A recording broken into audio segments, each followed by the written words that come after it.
I had always bought and sold stuff my entire life, and then my dad opened up a small coin shop when I was 16. I worked with him, and then together we opened up a secondhand shop, and then we opened up a pawn shop. So it's all I've ever done. I enjoy doing it.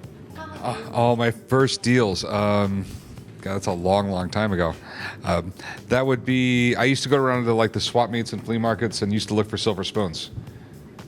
Okay, because my dad would buy them off me when I found them. My first business experiences was a friend of mine had a pool and some really attractive sisters, and I convinced him to we'll start charging money to bring the kids over while his sisters were swimming.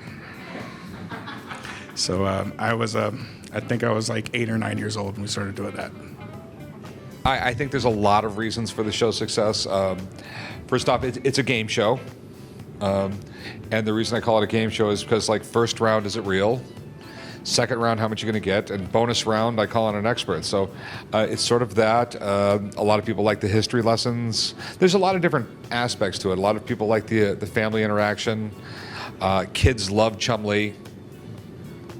So, I mean, there's just a lot of things going on there. I'm a huge history buff. I read history books all the time. I really don't watch television. I just basically just read books every night. And huh? Oh yeah, I can't watch. No, I don't even watch my own show. No, really. I mean, we threw a big party the night when the TV show first went on the air, and all of a sudden I look around and Corey's gone.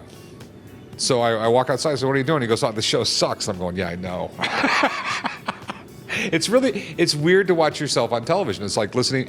You ever listen to yourself on voicemail? It's how it sounds completely different. It's the same thing on watching yourself on television.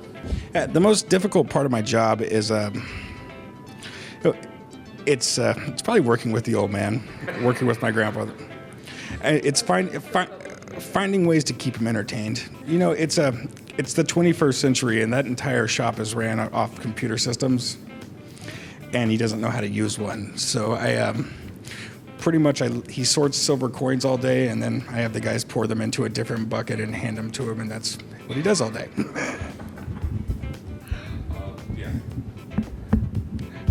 This was just a few months ago. Corey, and my dad were just just bantering back and forth, and Corey goes, "I'll give you $1,000 if you can send me a text message." No, he couldn't do it. Go to Asia for free. It's one thing. No, there's a lot of interesting things. There's good and there's bad. I mean, I have young children, and it's a real pain to try and go out to dinner somewhere without every time, people just walking up wanting pictures and bothering us all the time. But then again, I live in Las Vegas with like some of the best restaurants in the world, and me and him can walk into any restaurant without a reservation. Wearing like flip-flops and a t-shirt, and I need a table, and they just run to give it to us. So those things are good, and the money's not bad.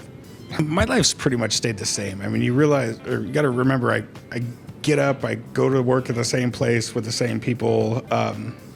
My house is a little bit nicer now, and the car I drive to work is nicer now, but I mean, it's pretty much stayed the same. There was one time where I had broken my leg, and I was in the hospital, and a guy was trying to take pictures with me while I'm sitting there in a wheelchair, and that was more than a little bit annoying. Oh yeah, you feel awkward for about the first 2 years, and then it goes away. You tell them, now you forget that they're even there. Well, I mean, the number one thing is always know when to walk away. And as far as haggling, I'd probably say women, because, I don't know, she got me to marry her. I don't know, but as far as negotiating goes, is always be willing to walk away. That's the most important thing in negotiating, is just be willing to walk away. I'd say my number one tip for negotiating is do your research. Don't try to sell a car or trade in a car and not know what your car's worth. Don't let me decide what to pay you for your. If you buy something off of me, I have a price tag on it. If you're selling something to me or you expect me to buy something off you, you should have a price tag on it as well. And I'd have to agree with him. I think women are better negotiators than they get credit for. I mean, no. If you're looking, like, say you're looking to buy something, and you have a price in your head, and they just keep on going. It's say it's 17,000. He goes, well, I'll go 17,500. I'll go 75. Be willing to walk away and let them know that. I mean, I have actually bought cars and bought things where I just walked away, and they came running after me and said, okay, But if you're willing to pay anything, that's not really negotiating, is it? I mean, you have to, in the end, be able to walk away from a deal. If the deal's not right, the deal's not right. Well, we checked out one. It was really, really small compared to ours. Yeah, I think it's a viable business. Just has to be different here. I mean, the rents are high. They don't have room to take cars and things like that.